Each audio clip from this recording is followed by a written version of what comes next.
ओम नमः शिवाय मित्रों। जैसे कि सावन का महीना बहुत पवित्र महीना चल रहा है इस समय, आपको और एक ज्योतिर्लिंग के बारे में मैं बताती हूँ। मल्लिकार्जुन द्वादश ज्योतिर्लिंग में से एक है। मित्रों, शिव का ये धाम आंध्र प्रदेश में है। कृष्ण जिले में कृष्णा नदी के तट के पास में श्री शैलम पर्वत पर स्थित है। मित्रों, इस पर्वत को दक्षिण का कैलाश माना जाता है। मान्यता यह भी है कि सावन के माह में मल्लिकार्जुन ज्योतिर्लिंग के दर्शन करने से भक्तों के सभी मनोरथ पूर्ण हो जाते हैं। तो आइए चलिए अब इसकी एक पौराणिक कथा सुनते हैं। कथा के अनुसार मल्लिकार्जुन ज्योतिर्लिंग में शिव तथा पार्वती की ज्योतियां समाई हैं। धर्म ग्रंथों के अनुसार मल्लिकार्जुन का अर्थ का वर्णन किया गया है। मल्लिका यानी पार्वती और अर्जुन यानी भगवान शंकर जी। पुराणों के अनुसार मित्रों, मल्लिकार्जुन ज्योतिर्लिंग में महादेव माँ पार्वती दोनों संयुक्त रूप से दिव्य ज्योतियां विद्यमान हैं। मल्लिकार्जुन ज्योतिर्लिंग का मंदिर तक पहुंचने के लिए बहुत जंगल तथा कठिन रास्तों से गुजरना पड़ता है। मित्रों, वहां तक पहुंचना तो कठिन है, लेकिन आइए सब मन में उनका ध्यान करके और चलते हैं कथा की ओर। शिव पुराण की एक कथा के अनुसार एक बार पहले विवाह करने के लिए कार्तिकेय तथा गणेश जी दोनों आपस में झगड़ा कर रहे थे। इस झगड़े को सुलझाने के लिए शिव तथा पार्वती दोनों ने एक युक्ति लगाई कि क्यों ना इन्हें हम कुछ ऐसा बता दें जिससे ये ना कर पाएं और झगड़ा खत्म हो जाए। शंकर जी बोले, जो पहले पृथ्वी का चक्कर लगाएगा, पूरी पृथ्वी घूम कर आएगा, उसका विवाह पहले होगा। कार्तिकेय महाराज पृथ्वी की परिक्रमा के लिए निकल गए, लेकिन गणेश जी ने अपनी चतुर बुद्धि का उपयोग किया और माँ पार्वती भोलेनाथ को सारा संसार मानकर उनके चारों ओर घूमकर चक्कर लगाने लगे। परिणाम स्वरूप गणेश जी का विवाह पहले हो गया। कार्तिकेय जब वापस लौटे तो गणेश जी को पहले विवाह करते देख वो माता पिता से नाराज हो गए। कार्तिकेय नाराज होकर कोर्च पर्वत पर चले गए। देवी देवताओं ने उन्हें वापस आने का आग्रह किया, लेकिन वे नहीं माने। इधर पुत्र वियोग में शंकर जी पार्वती दुखी थे।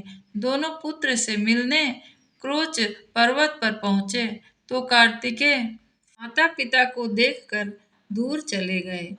अंत में पुत्र के दर्शन की लालसा से भगवान शंकर जी ने और माता पार्वती ने ज्योति का रूप धारण करके यहीं विराजमान हो गए। तब से यह शिव धाम मल्लिकार्जुन ज्योतिर्लिंग के माना जाता है। हर अमावस्या पर शिव जी तथा पूर्णिमा पे माता पार्वती यहाँ आते हैं। तो मित्रों, ये थी मल्लिकार्जुन ज्योतिर्लिंग की कथा। उम्मीद करती हूँ कि आप समझे होंगे और इनका महत्व सावन के महीने में अधिक है।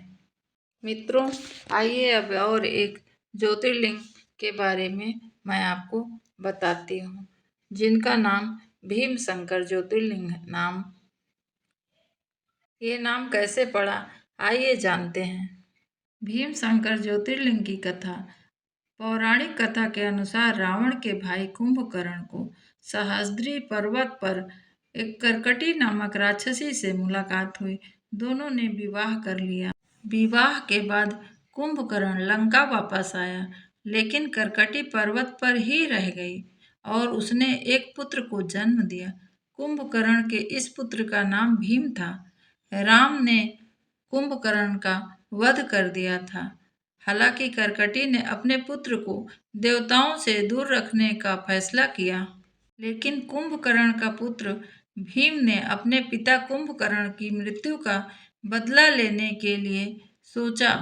भीम ने भगवान ब्रह्मा की तपस्या करके उसने ताकतवर होने का वरदान प्राप्त किया। मित्रों, एक राजा काम रूपेश्वर थे जो भगवान शिव के भक्त थे। एक दिन भीम ने राजा को भगवान शिव की पूजा करते देख लिया। उसने राजा को बंदी बनाकर जेल में डाल दिया, परंतु राजा कारागार में भी शिवलिंग बनाकर भगवान शिव की पूजा करने। जब भीम ने इस बात को देखा तो उसने तलवार की मदद से राजा के बनाए शिवलिंग को तोड़ने का प्रयास किया, जिसके परिणाम स्वरूप भगवान शिव स्वयं प्रकट हो गए। तब मित्रों, दोनों में बहुत भयंकर युद्ध हुआ। अंत में शिव जी ने भीम का वध कर दिया। फिर देवताओं ने भगवान शिव से आग्रह किया कि हे प्रभु, उसी स्थान पर रहें। देवताओं के कहने पर भगवान शिव जी उसी स्थान पर शिवलिंग के रूप में स्थापित हो गए। भीम से युद्ध करने की वजह से इस ज्योतिर्लिंग का नाम भीमा शंकर ज्योतिर्लिंग पड़ा। तो उम्मीद करती हूँ मित्रों कि भीमा शंकर ज्योतिर्लिंग के बारे में आपको जानकारी मिल गई होगी। और इसी के साथ मैं एक और ज्योतिर्लिंग के बारे में आपसे चर्चा करने वाली हूँ, जो कि केदारनाथ के ज्योतिर्लिंग हैं। उनके बारे में मैं आपको आगे बताने वाली हूँ। केदारनाथ ज्योतिर्लिंग की कथा अब हम इसके आगे सुनने वाले हैं। ओम नमः शिवाय। मित्रों, केदारनाथ ज्योतिर्लिंग की कहानी। यह कथा 12 ज्योतिर्लिंगों में सर्वोच्च केदारनाथ धाम की अनोखी कहानी है। कहते हैं कि 12 ज्योतिर्लिंग में केदारनाथ प्रमुख ज्योतिर्लिंग है। शिव पुराण के अनुसार यहाँ भगवान शिव स्वयं प्रकट हुए हैं। उत्तराखंड में हिमालय पर्वत की गोद में स्थित केदारनाथ धाम 12 ज्योतिर्लिंग में सम्मिलित होने के साथ ही 4 धाम और पंच केदार में भी एक हैं। माना जाता है मित्रों कि यहाँ आने वाले भक्तों की सभी मनोकामनाएं पूर्ण होती हैं। आइए जानते हैं केदारनाथ की महिमा एवं उनकी पौराणिक एक कथा। कैसे बना केदारनाथ धाम? तो चलिए सुनते हैं कथा। मित्रों, जब महाभारत का युद्ध समाप्त हुआ तो युद्ध के रक्त संहार को देखकर भगवान शंकर पांडवों से रुष्ट हो गए।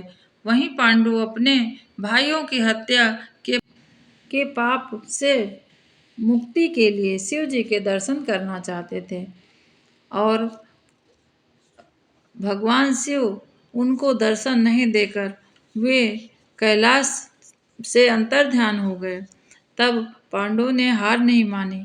भगवान शिव जी के खोज में केदार पहुंच गए। भगवान शंकर ने तब बैल का रूप धारण कर लिया और वे अन्य पशुओं में जा मिले। तब पांडवों को संदेह हुआ कि यही हैं शिव जी। तब भीम ने अपना विशाल रूप धारण किया और पहाड़ों पर अपने पैर फैला दिए। सब गाय बैल तो निकल गए, पर शंकर जी रूपी बैल पैर के नीचे से जाने को तैयार नहीं हुए। भीम बलपूर्वक इस बैल को पटके, लेकिन बैल भूमि पर अंतर्ध्यान होने लगा।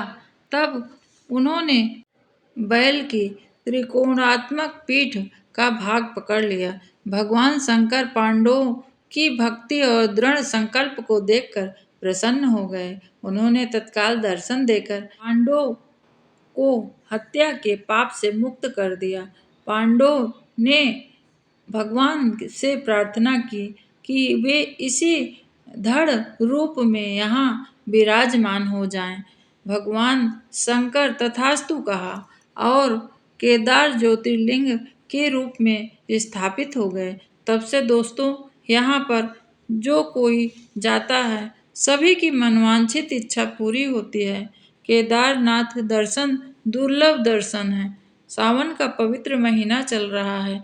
मित्रों, आइए एक पेड़ जरूर लगाने का संकल्प